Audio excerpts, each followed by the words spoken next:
The following presentation contains footage of real-life exorcisms, which may be disturbing to some audience members. Please use your best judgment before watching this video. What exactly is exorcism? Exorcism is the act of driving out a supposed evil spirit, most often from a person, but also from a place. When we think of exorcism, we might think of the classic movie The Exorcist and associate exorcism with the Catholic Church. While it's true the Catholic Church conducts exorcisms, they are not the only church that does so.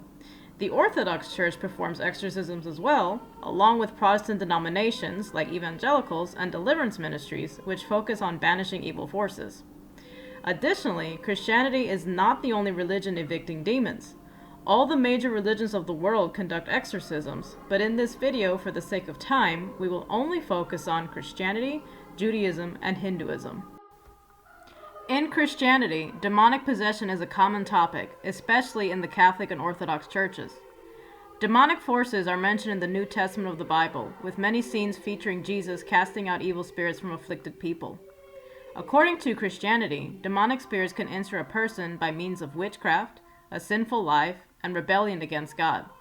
The spirits can also enter a place in which any of these actions are carried out, like a seance room inside of a house. The demons are cast out by reciting prayers, saying the name of Jesus, and using holy water, a cross, or the presence of a Bible. While exorcism is sometimes looked at as a practice of the past, exorcism, especially in Christianity, is on the rise in our modern times. According to a 2018 article in The Atlantic, a poll conducted by the Gallup research firm found that over half of Americans believe in demonic possession. Father Vincent Lampert, for example, is an exorcist in Indianapolis, and he reported receiving over 1,700 exorcism requests in 2018. This amount was a record breaker. Additionally, the Catholic Church is training new exorcists in Rome, Manila, and Chicago to be prepared for the flood of requests. The following is a clip of an exorcism conducted by the Russian Orthodox Church. If you'd like to skip it, please go to 3 minutes and 20 seconds. Заклинаю, повелеваю властью Иисуса Христа, из головы моей без остатка.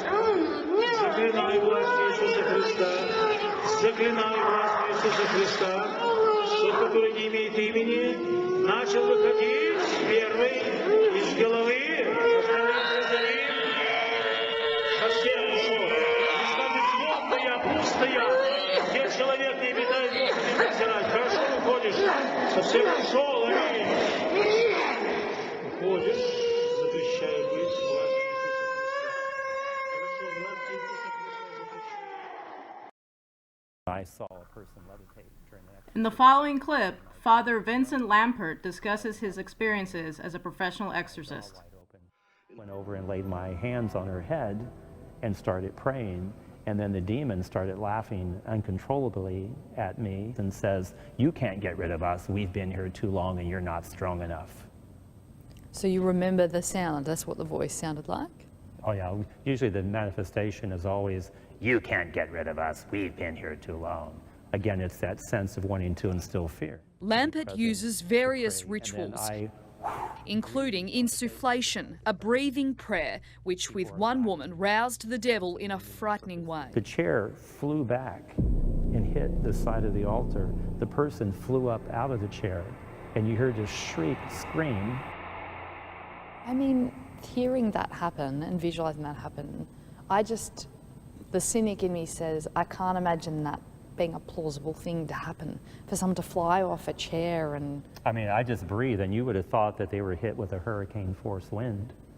The chair just went back like that, and then the person, you hear this shriek as they come up out of the chair and then fall on the floor. So that 100%, that's what happened? That's absolutely. Once the demonic force or forces are removed from the person or place, Christianity believes there are ways to prevent any demons from returning. Some of these preventative methods are by praying often, reading holy scriptures, and attending church services regularly.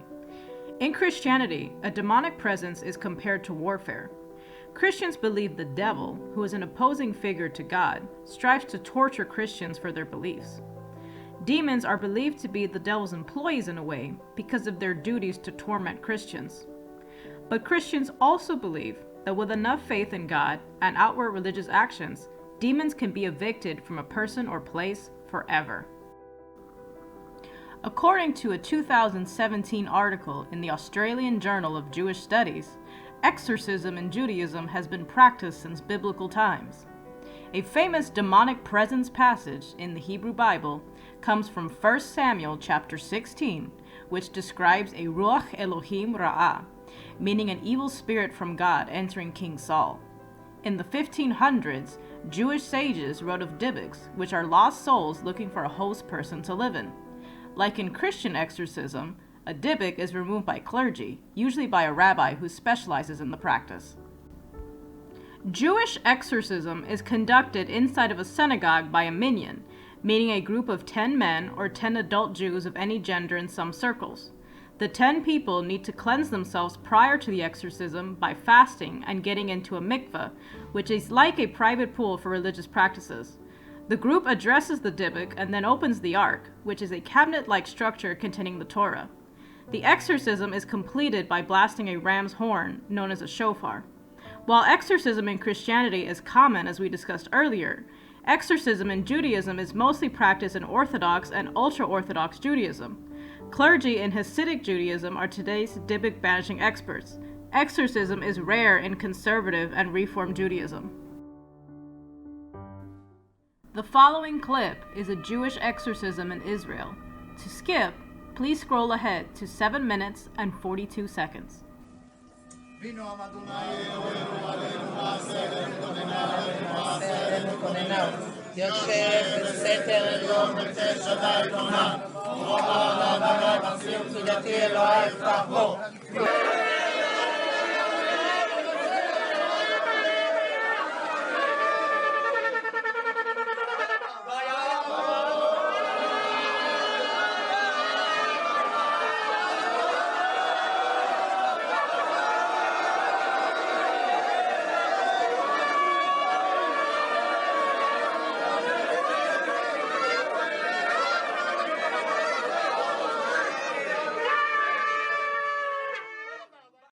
A Dybbuk is a soul that has found no rest and therefore takes over another body.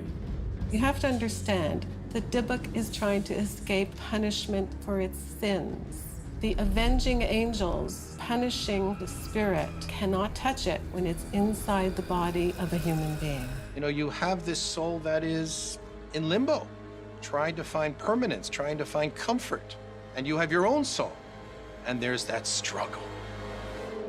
The most recent case I know of occurred 2 years ago, 2010, in Israel, where a rabbi exorcised a woman whose body was taken over by a Dybbuk.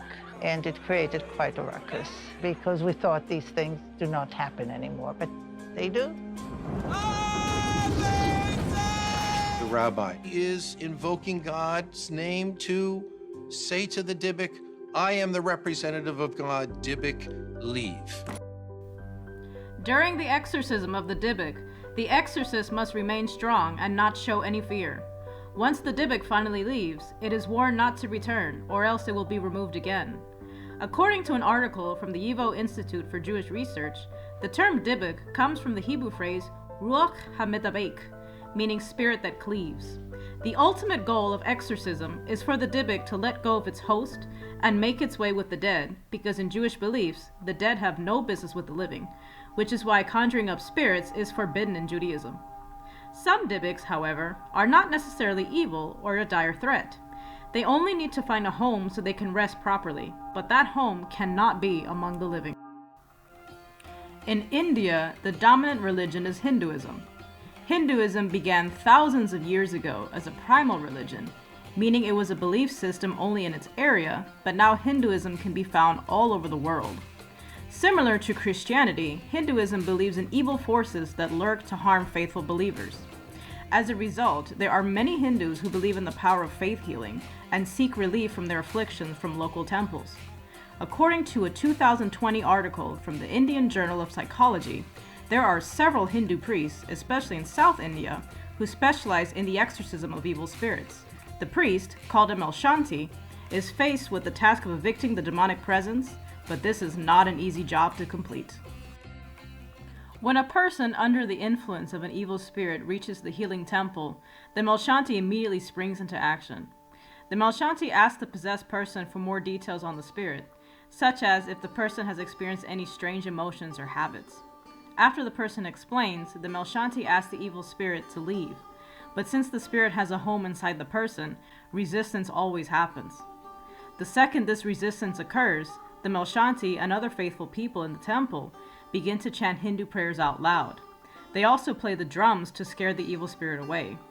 This process can be short or take a number of hours depending on how resistant the spirit is, but it is continued until the spirit finally leaves the suffering person. In the holy waters of the Ganges, a man and his helpers prepare for an arduous task. Lakshmikant Shukla is an exorcist, a pursuer of spirits. And today he'll take on some formidable foes. Families have traveled many miles from all over northern India to seek his help. I have 4 or 5 lumps in my neck. I get dizzy sometimes. A lot of people here do say that this is just superstition. Those who don't face this problem say it's nonsense. Those who suffer believe it's real. Salikram came with his 15-year-old daughter, Muni. For 8 months, Muni has been depressed and acting strangely. She had a stomachache. Her eyes got blood red. She starts talking nonsense, whatever comes into her head. Salikram and his wife have tried doctors. Now, as a last resort, they'll attempt exorcism. The exorcist works them into a trance. One by one, the girls break down. When the spirit comes forth, the girl loses all control over her body. That's when I know she has been possessed.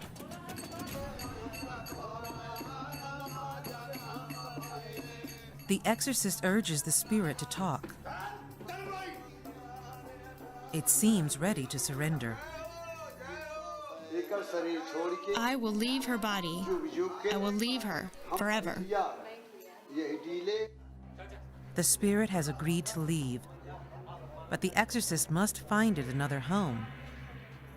He knows of only one place, a place where he can jail it for eternity, the Cave of Spirits.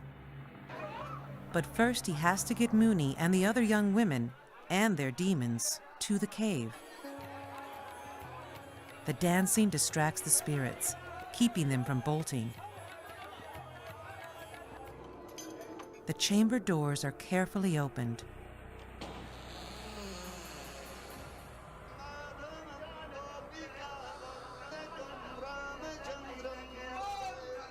The spirit that possesses Muni responds with a spasm of rage,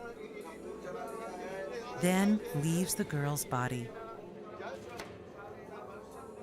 The smashing of a coconut signals the ritual's end. Muni will leave, but the spirit that tormented her will remain here forever. 2 days later, the exorcist makes a house call to check on Muni. For this family, the exorcist's extreme treatment seems to have worked, and they now count themselves believers in the world of spirits.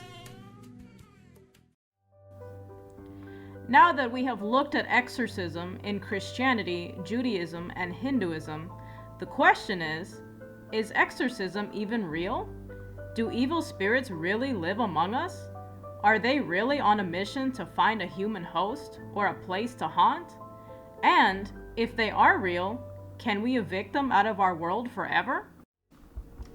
A 2013 article in the Mental Health, Religion, and Culture Journal, published by the academic press Taylor and Francis, says people thought to be possessed by demons might actually be suffering from an undiagnosed mental illness and need medical attention rather than an exorcism.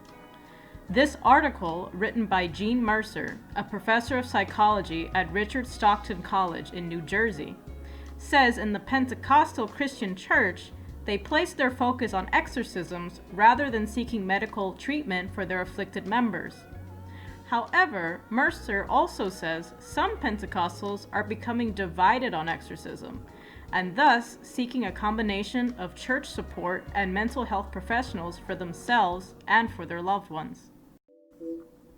So, are evil spirits real?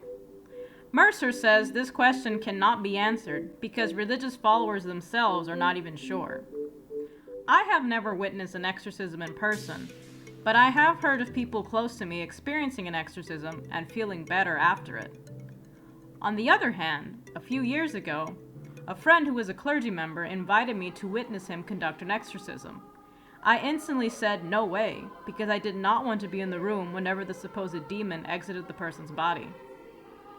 For now, the truth about exorcism remains unknown, but if people all over the world, in a variety of religious beliefs, are still performing exorcisms today, then maybe there is some truth to exorcism after all.